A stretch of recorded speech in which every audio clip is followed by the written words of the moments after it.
Listen.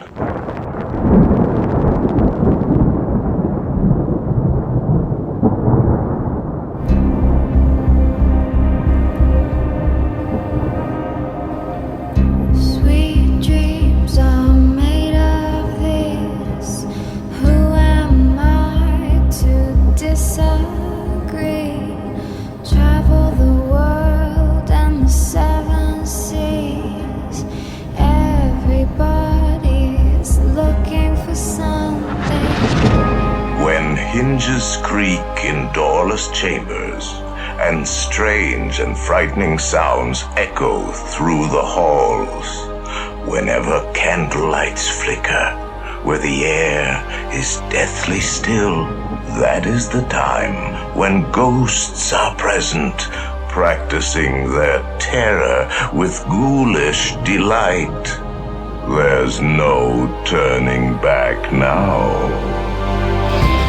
Just after sundown, when darkness creeps over the land, the dark figures lurk in the shadows, the fangs glisten in the moonlight, and the ghosts of the world become restless. We begin our journey. Join us as we travel into the world of the paranormal, the supernatural, and the bizarre.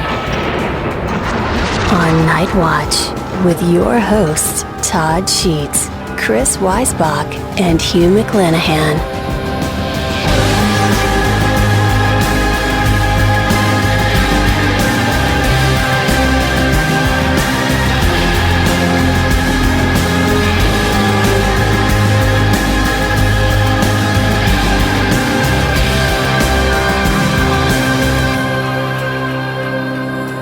Nightwatch.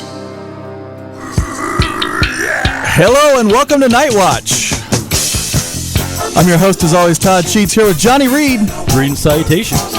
Chris Weisbach. Good evening, everyone. Oklahoma. Oh, yeah. And Antoine Steele. How's it going? This is your theme song, Antoine. You and the ladies. Let's face it, everyone in Hollywood right now thinks of you as the man with the porn star name. Yeah. And thanks to your last movie, they'll see it. Yeah, right. There's no nudity in that movie, right? No, yes, there is. No, it ain't none. Except for Antoine. Except for Antoine. He scares me. Well, we are excited tonight because our good friend Peter Kirby is back here with us. Peter, welcome back to the show. Oh, yeah. I'm glad to be here. Thanks for having me. You know, we just talked a few months ago. You said, hey, I'm going to write another book. And you did. It's actually the same one. I just completed the book. It was before yesterday or last week, or whenever it was I released it. It was just an ebook in progress. I got you. Now it's a completed book, and it's available in paperback as well. Man, see, there you did it. And how quick was that? That was pretty awesome. Give us the title real quick once again. Oh, that's Chemtrails Exposed, a new Manhattan project. There you go. And this is just the first edition of many. The research will continue for many years. Man, that is awesome as heck.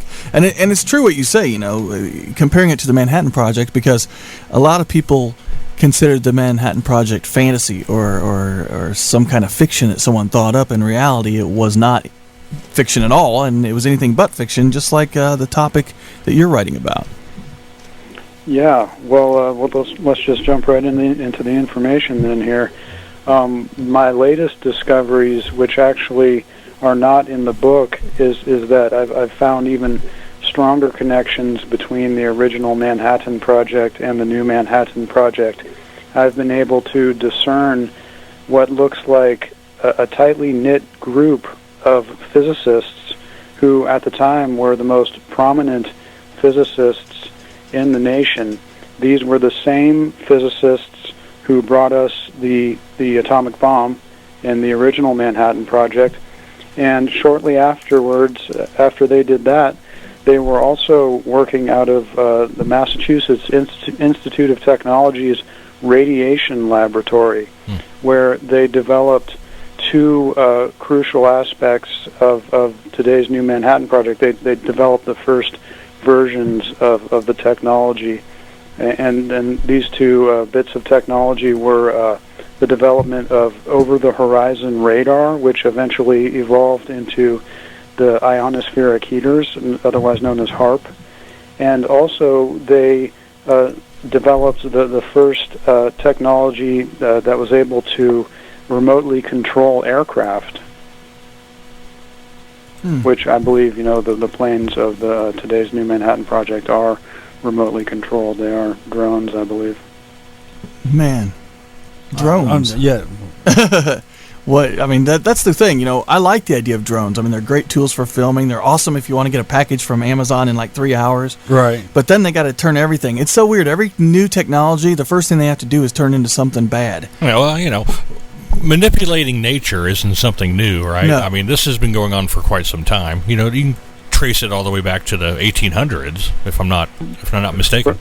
Right. There were more primitive technologies, mostly before World War II. It was during World War II and in the post-war years when basically technology in general really took off.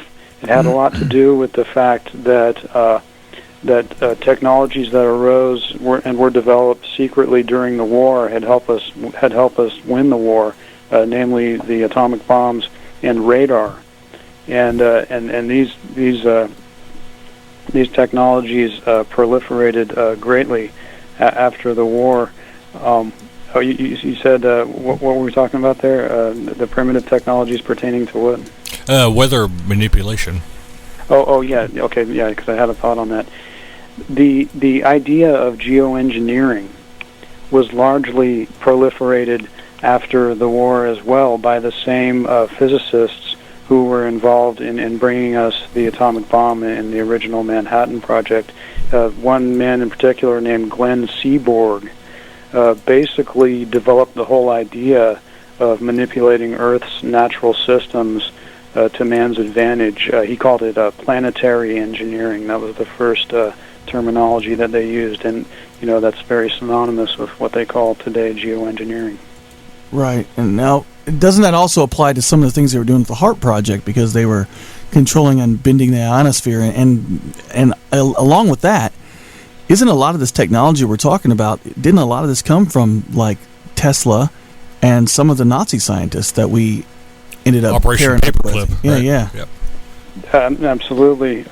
Tesla was the pioneer, the most important man in the early practical use of electromagnetic energy, and electromagnetic energy is used pervasively throughout today's New Manhattan Project. And what was the other thing? Well, yeah, basically, the way the HARP project came from that it's definitely Tesla technology. I mean, the guy who, I got all these thoughts like just rushing through my mind. I'm trying to organize them all. The guy who was the main scientist behind HARP, the guy who's basically the inventor of HARP, Bernard Eastland, he cited Tesla in his patents. He said, yes, this is based on Tesla technology. There's no doubt about it. It kind of goes to show you, though, how weird it was, because every time Tesla would come up with something cool, the government would bust in and take it away from him. Well, every time they did. It was terrible. His competitors, his lab mysteriously burned down one time, and he lost just, priceless technology that he had been working on, that he lost everything in Manhattan at one point. He did come back from that, and his competitors were absolutely ruthless upon him. And he did end up broke. But, it was largely due... Tesla could have been a lot more successful financially if he took the time and the care to, dot his I's and cross his T's and set up some ways to have money coming in. He was very insistent upon being kind of a rock star inventor. He was like, this is all I do. I invent. I don't deal with trying to finance things. Although he did behind the scenes. He wrote many letters to J.P. Morgan trying to secure financing. It's pretty pathetic, actually. Some of the letters. It really takes Tesla down a notch in my mind. When I read the latest biography about Tesla, it's called Tesla, Inventor of the Electric Age by Bernard Carlson. Came out a couple of years ago, and it really takes him out of the sort of Superman category, which all the best previous biographies had put him in, and really shows his fallacies, his faults as a man, and some of these letters that he wrote to J.P. Morgan somewhat later in his life, where he's basically groveling to him, and Morgan just basically ignored him, and what Tesla should have done is gone about making it so that he doesn't have to rely upon other people, so drastically. It's so sad, He had such great ideas. He had the idea of actually gathering electrons from the air, right? Wireless electricity, basically. Oh, yeah. I mean, there was an article some months ago that appeared in, I believe it was Waking Times, and this is going to lead us into the air pharmacology thing, because there's another article in Waking Times that is pertinent to what we're talking about. But there was an article in WakingTimes.com. I really like that website, by the way. They published my articles a couple times. And this kid, I think he's 14 years old, and he put together something that derives electricity from the atmosphere, and just for like $15, made out of like a coffee can and a spoon and some wire and stuff, and he was able to illuminate a strip of LED lights that he wrapped around his brother. And this is they did a news report. There was like a corporate media news report on it that they built their story around. And if a 14-year-old kid can do it, this technology has been around for 100 years. We got these people at Brookhaven National Laboratories and Lawrence Livermore National Laboratories, and they're spending billions every year to save the world with cold fusion and all this stuff. Free energy technology has been around for 100 years. It makes you wonder what they're actually doing. They're taking all our money. Taking our money. That's what they're ruining us. Well, that's the problem with the government. Really, and especially like with the oil companies. It's like the electric car. Everybody wanted it. It ran forever. People loved it. And what did they do? They wound up buying all of them and having them all destroyed.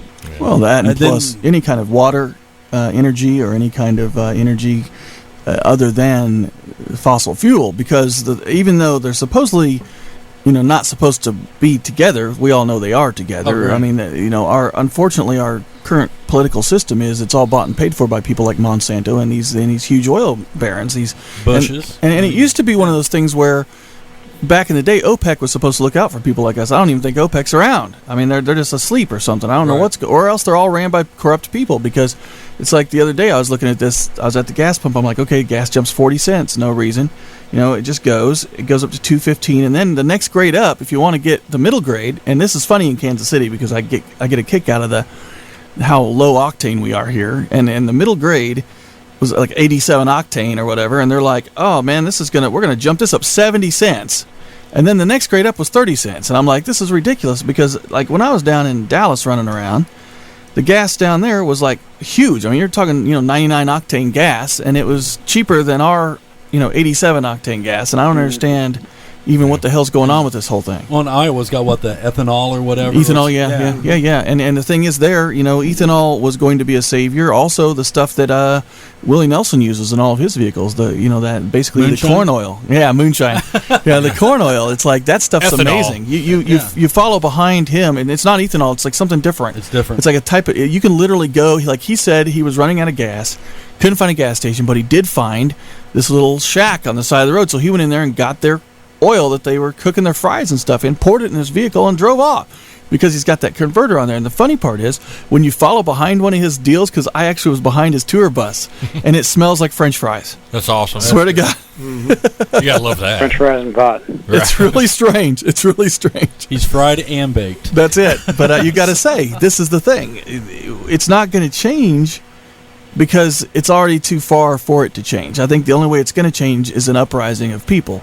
But that's not going to happen. Let's be honest. It's amazing how these technologies have been suppressed. I've seen plenty of evidence for cars being able to be run on water. Yeah, that's what I'm saying. Hydrogen. On water. You just pour water into an engine. I saw a news report of a guy who had built an engine himself, and you just pour water in, and you see him driving it down the street. And then suddenly that guy is no longer heard of. He ran off the side of the Yeah, road. and the physical suppression has been there as well. I mean, people get beat up, people get intimidated, people get killed, people get ruined financially. I think the best information that I've seen on free energy technologies has been in the documentary Thrive. Are you familiar with that documentary, Thrive? Yep. Mm-hmm. Yeah, they have a section, about a 15-minute section on there. I in the book I noted where it begins in the movie, so you can sort of cut to it, because there's a lot of other stuff in there that people might find as a turnoff, like sort of about UFOs and aliens and things. But the free energy thing is just so provable that it's just ridiculous. It is ridiculous. And, that's the whole justification for the geoengineering programs, because it just assumes that man has to burn hydrocarbon fuels, and they just say, they just take that for granted. I mean, that's not even. It's just like, man's emitting these fuels, and this is just the way it is, and this is the way it's always going to be, and so we got to spray you. This is their justification. Let's talk about that a little bit. The geoengineering and air pharmacology. I mean, how does that all play into this? Well, air pharmacology. I write about air pharmacology a little bit in the book because it's a plane flying over spraying you with stuff. Exactly. It's related in that fashion. And let's jump into this article that's been making the rounds on the internet. There's been some buzz on the internet lately about how NASA is spraying us with lithium. And so I looked into it a little bit, and although I was not able to find the video, I didn't have enough time. I just found it last night and figured, since I was ready for the interview today, I needed to do a little preparation. I didn't have enough time to really dig in. I didn't see the video of the NASA scientists saying what he said, but I did find the article that appears to be the fount of this buzz going on the internet about NASA spraying lithium. And it's an article by a woman named Christina Sarich of WakingTimes.com. And she notes that a NASA scientist by the name of Douglas Rowland was talking about how NASA had been dispersing lithium into the ionosphere with rockets. So what was happening was they were launching rockets that go way up higher than planes, like 200 kilometers up into the atmosphere, and they explode and release a payload of lithium.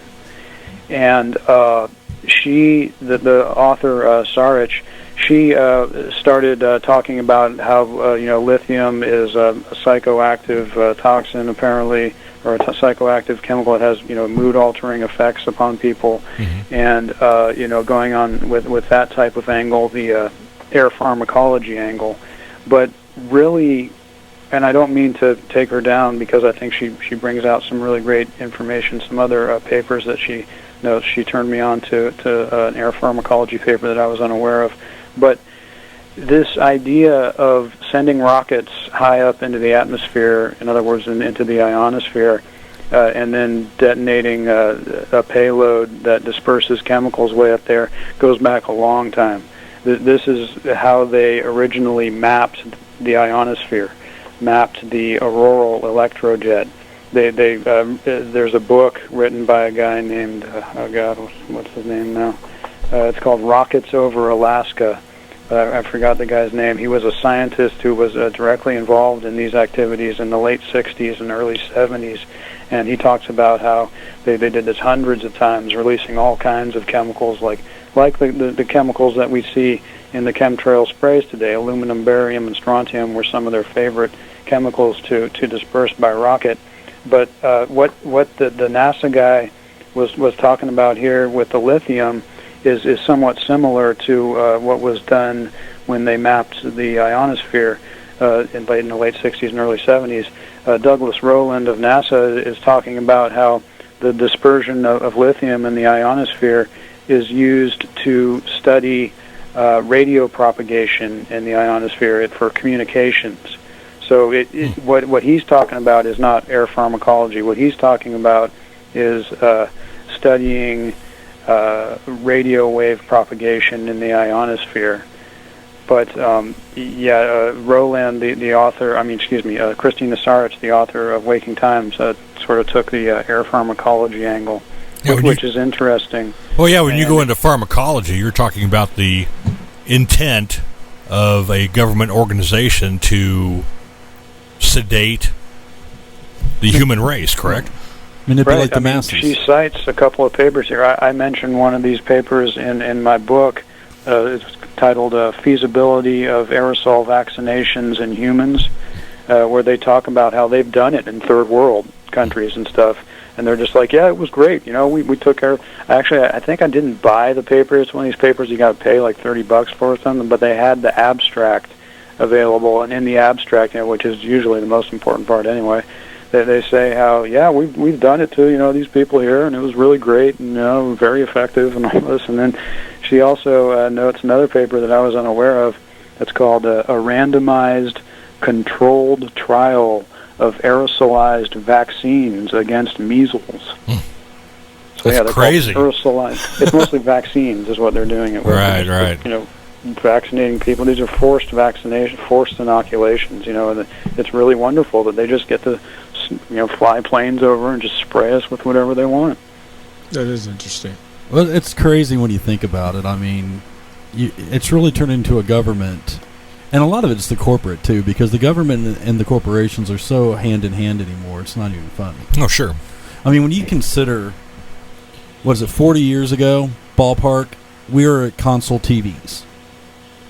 And now we have phones that basically can do things that large computers couldn't do 40 years ago. Oh, yeah. But we still have cars that basically are just a little bit more tricks than what we had 40 years ago. Mm-hmm. It's all, fossil fuel related. And it's all related to just like the government, really, what can it manipulate? What can it actually have control of?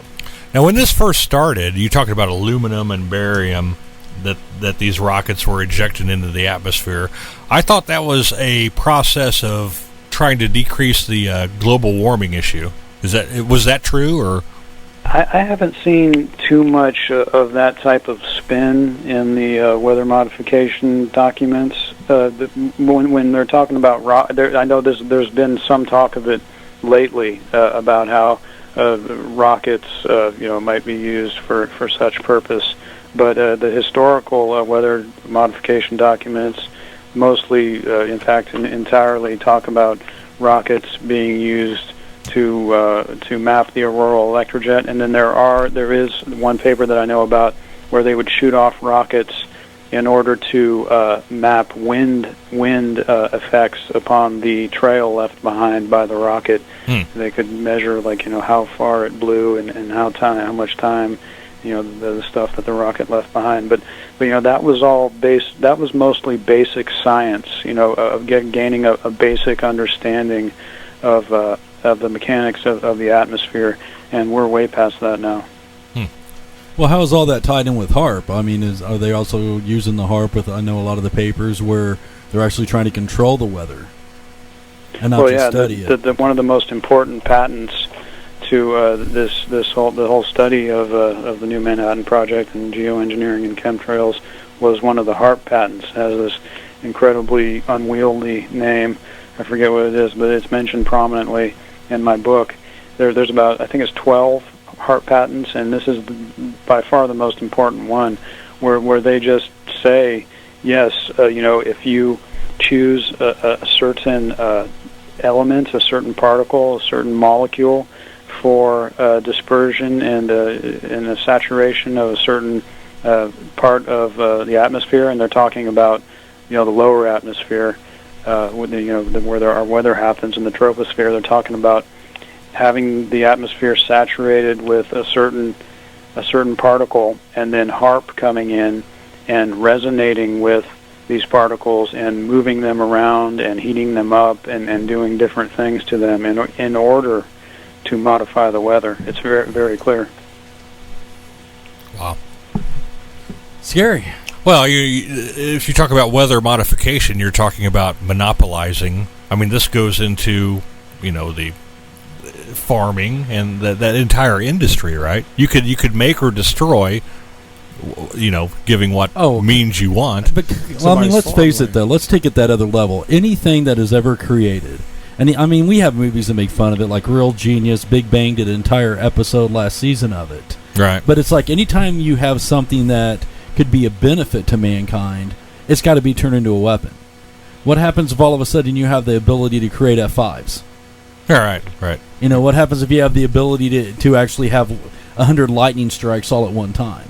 Well, I would beg to differ and say that these technologies were developed as weapons. I think most technology that we see today making its appearance in our society was originally developed by the military. I mean, the military, and what the military is all about, they're about killing people and wrecking stuff, right? I mean, that's what they do. That's right. That's the purpose of it. So, that's where all the research funding goes, and we see kind of like watered down, nice little versions of most of these technologies, when in actuality they were originally meant for, defeating the enemy.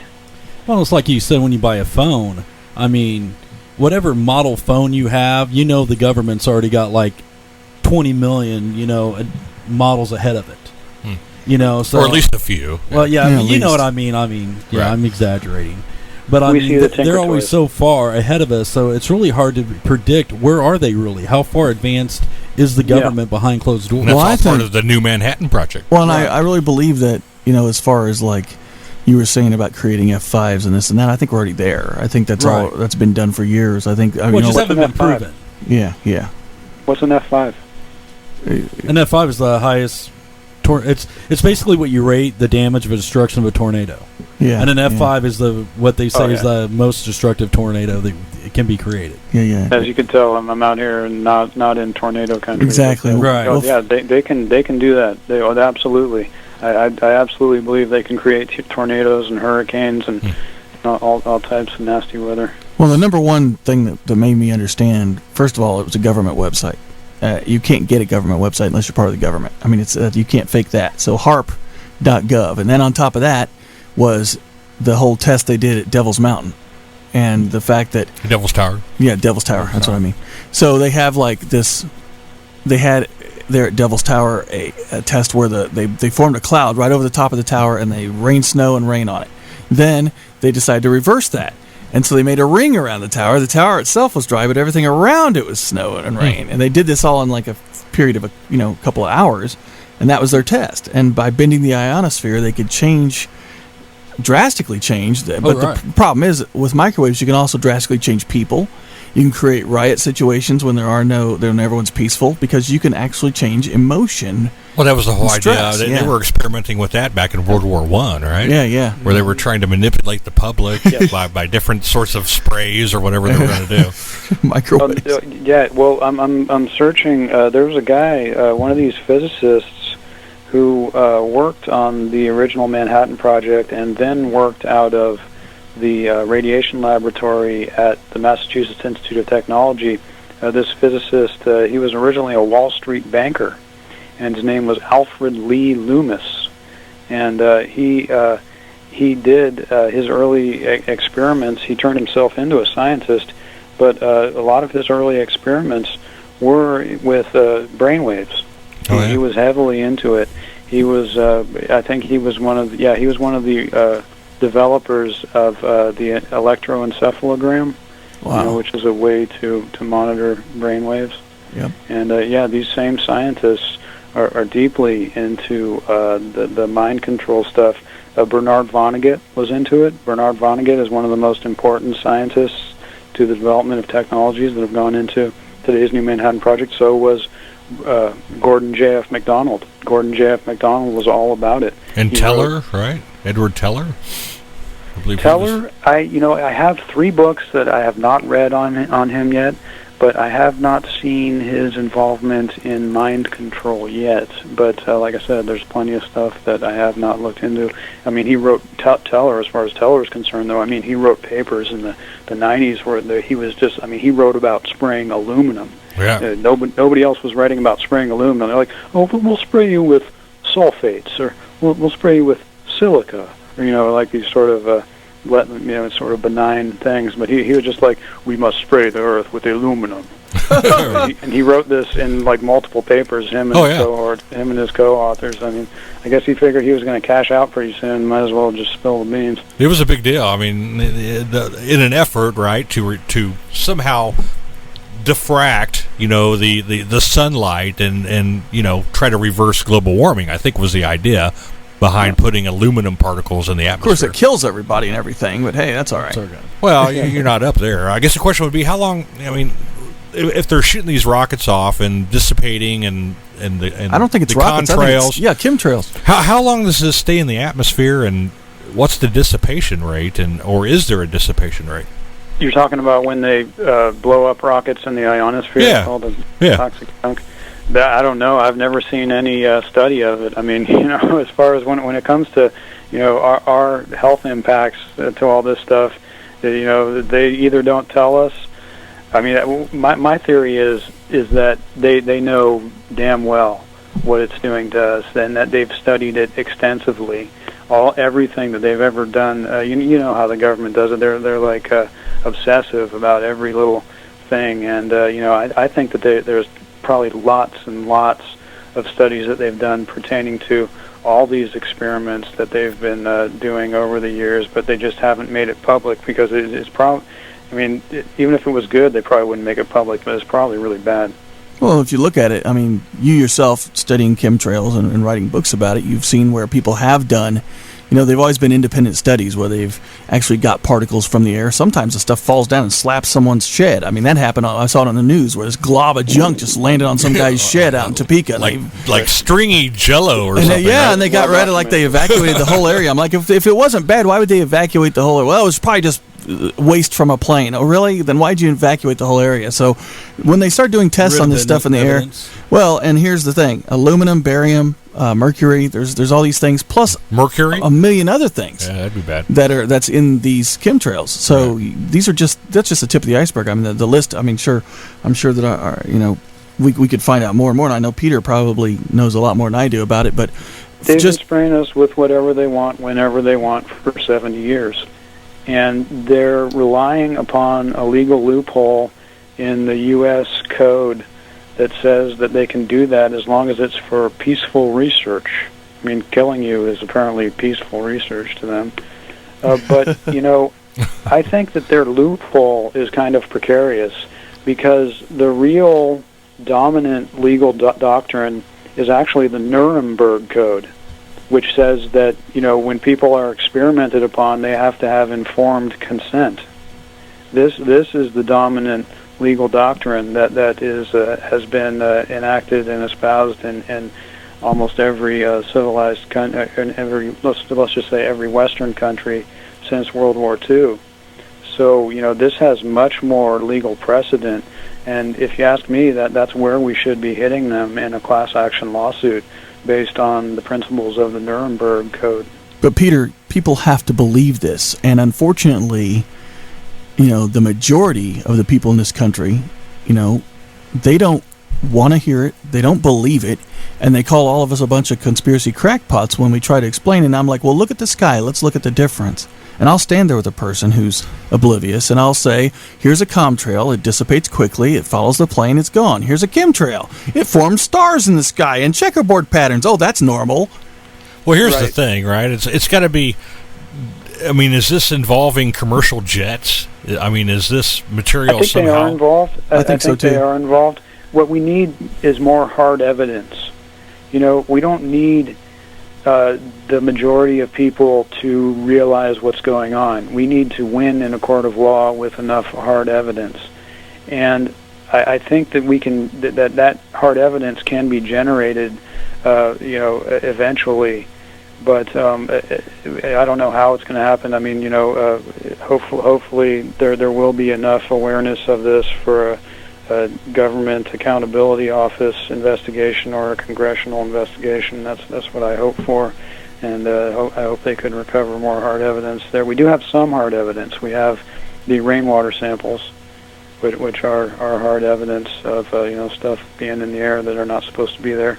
And I mean, the California Air Resources Board was taking ambient air samples up until 2002 that showed great anomalies, huge increases in the amount of both barium and aluminum. As far as commercial aircraft are concerned, the theory that most people have been putting forward is that it's mixed into the jet fuel. And there is some documentary evidence for this. There was a study by Wright-Patterson Air Force Base that talked about how they tested inhaled aluminum on lab rats, and then their justification for that, they said, well, because it can come out of jet fuel exhaust, and it's just like, what? But anyway, and then there was another high-profile scientist in a related field who called for putting stuff in jet fuel to release more and better particles to save us from global warming. This is in the book. I forget the guy's name, and we worked for it. That was in the 70s, I think. But I would tend to say that if there's any adulteration of what's coming out of commercial aircraft, I would tend to say that it's not mixed in with the jet fuel. It's probably added to the exhaust. Like right near the back end of the jet engine, because for two reasons. One, because anything added to the jet fuel could damage the engines, and the other reason would be because you can disperse the chemicals with greater accuracy in that fashion, because you don't necessarily need extra chemicals coming out when it's taking off and landing. It's too low to the ground. It's not effective. When the plane is up in the air, I'm thinking that probably by remote control, certain devices can be activated that can release the extra chemicals into the exhaust of the commercial jet airplanes. Well, then you're talking about some sort of extra canister that's loaded onto the plane or built into the plane, right? Yeah, and there's actually plenty of documentation. I think most commercial pilots would agree with me because it's there. I mean, I've read about it in plenty of places whereby planes, commercial aircraft, routinely communicate with satellites and ground-based radar, and I forget the exact circumstances of it, but I believe it's very possible that either satellites or ground-based radar-type communications stations could activate devices upon the plane. I think that's very feasible, and there's a large precedent set for this type of technology. Oh, yeah, no one would know. I mean, the pilots wouldn't know. The crew would know. The airline probably wouldn't even know. I think they know. The airlines would probably know. I think what's going on is it's a software deal. I don't think it's like a remote control. I think there's probably software loaded because the precision of some of these chemtrails, the grid patterns and things that are precise would have to be done by people in tandem.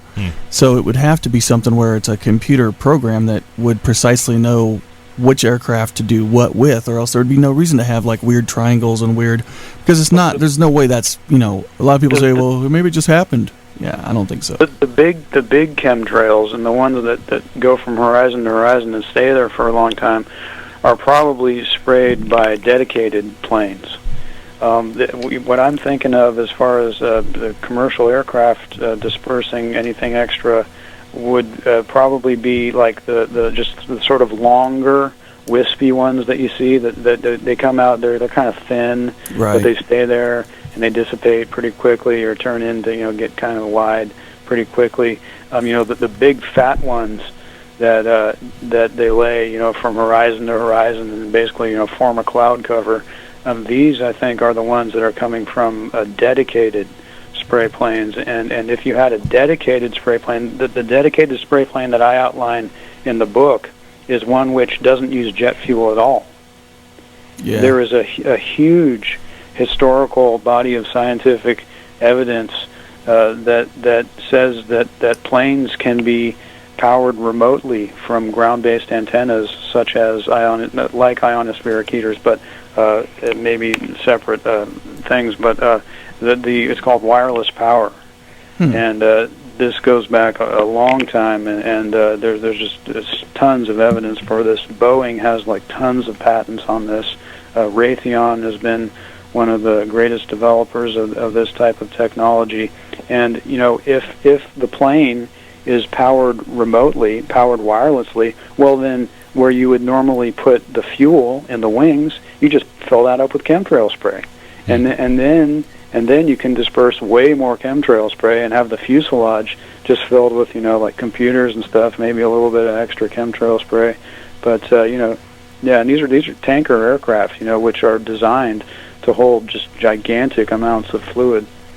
Or you could have both. I mean, if you have a plane that doesn't have passengers, whatever the weight of the passengers would be your weight in fuel, and then you have your regular, or there you go. The chemicals from the chemtrail, and then you'd have your regular. I mean, it's not like they couldn't have, two tankers. It's insanity is what it is. But one thing you said that really worries me, because like you said, hey, we need to be able to take this stuff to court and get more evidence. I don't think it would go through court. Well, and that's my problem is, I mean, think about it.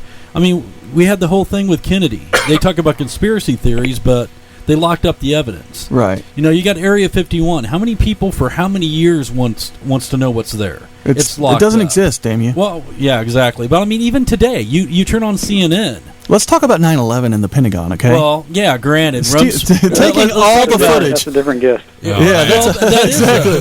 But I mean, you're right, though. I mean, all of a sudden we have millions of dollars lost, and just so happens the Pentagon gets blown up right in the exact room that had the information. Well, and plus, look at the fact they're getting away with murder on every level. Well, look at today. You turn on CNN, and we have a presidential candidate being investigated, and they finally are saying, "Yeah, we know that it was wrong. We know what she did was wrong.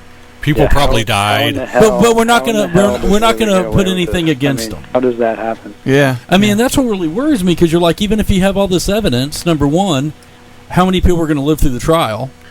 Well, and the trial usually won't even happen. And if they did, is it even going to happen? Because the judge is in on it. It's just the way it is nowadays. They say no corrupt judges. Everything's screwed up right now. I think we need a constitutional convention. Yeah. To set things straight here. I think we need a tea party. I think we had one. It didn't work. I think it's gone. I think it's at that point.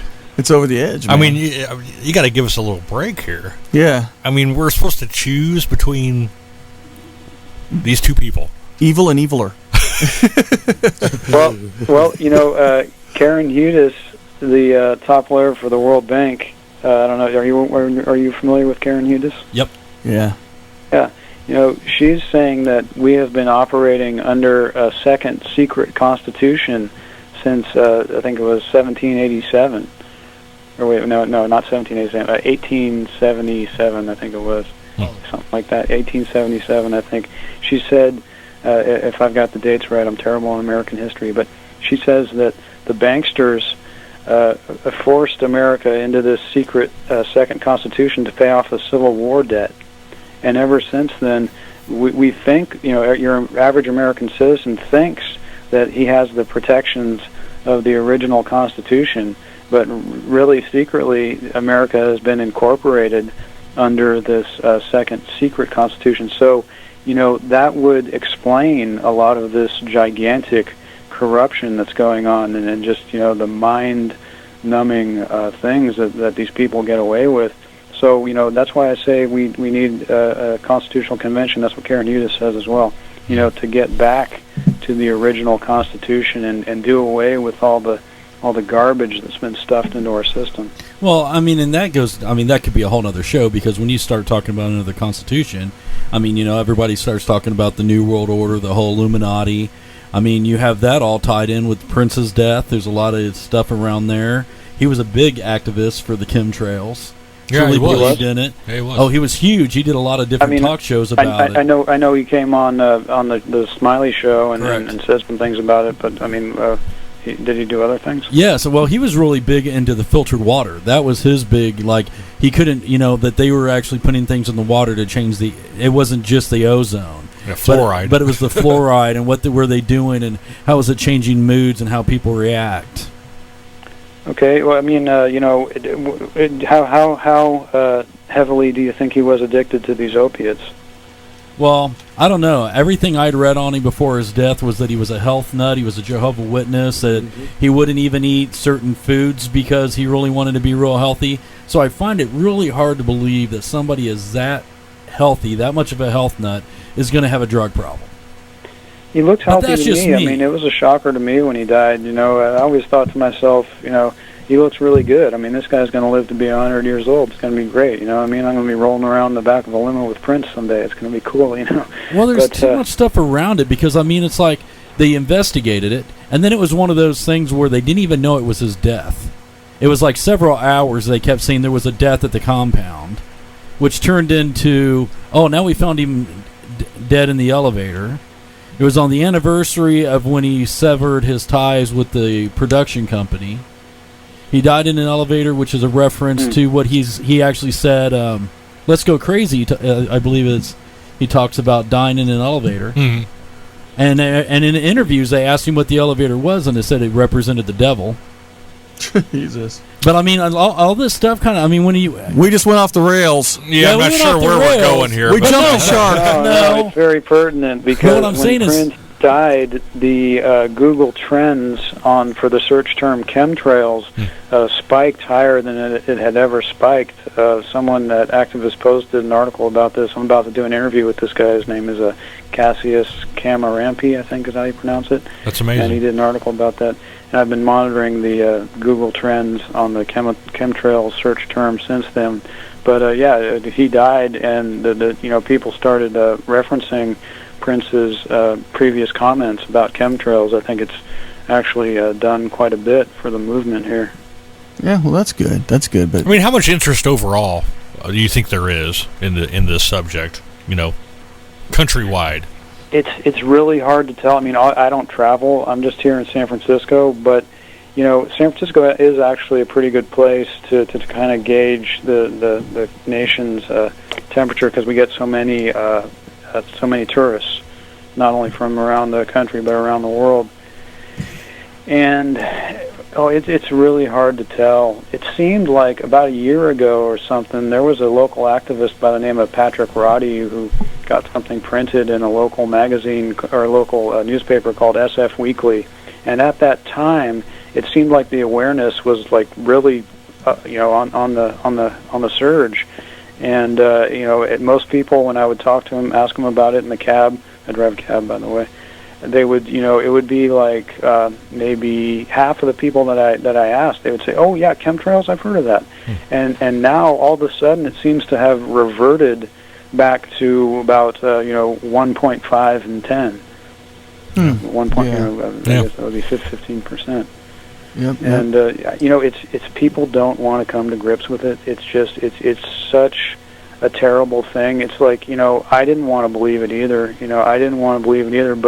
But living in reality is more important to me, and I do believe that there are solutions to everything that life throws your way. And I think people who are responsible for the chemtrails right now are really going to be suffering in the future. I think that this country is about to get a lot better, and because the grassroots is rising, and people are they've seen the information on the internet now, and I think the establishment is really in for it.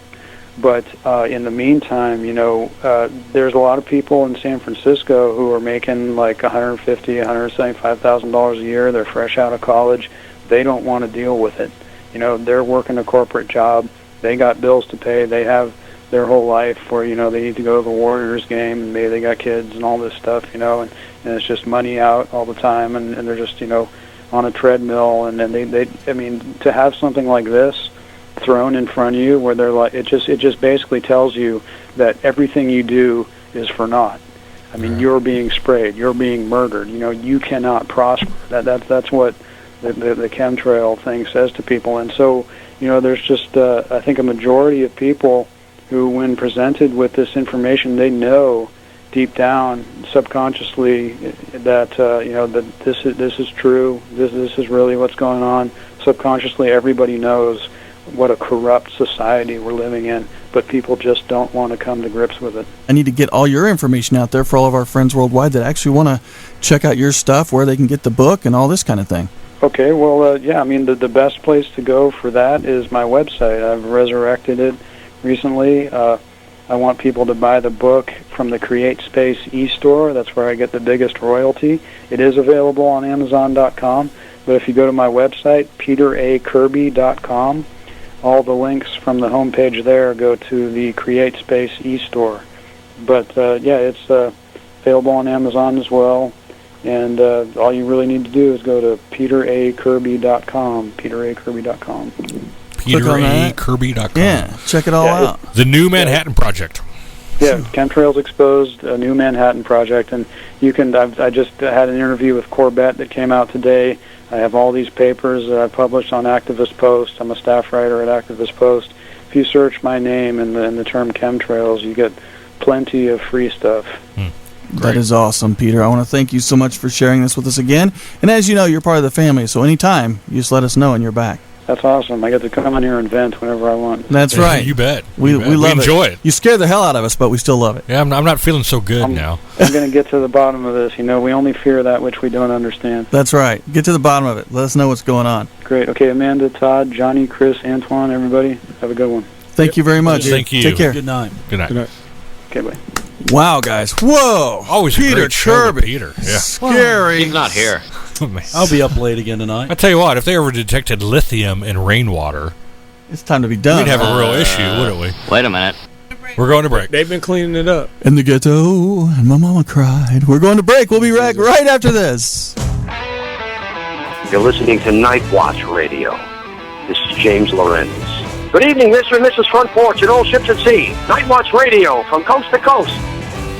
James Lorenz, listen to him.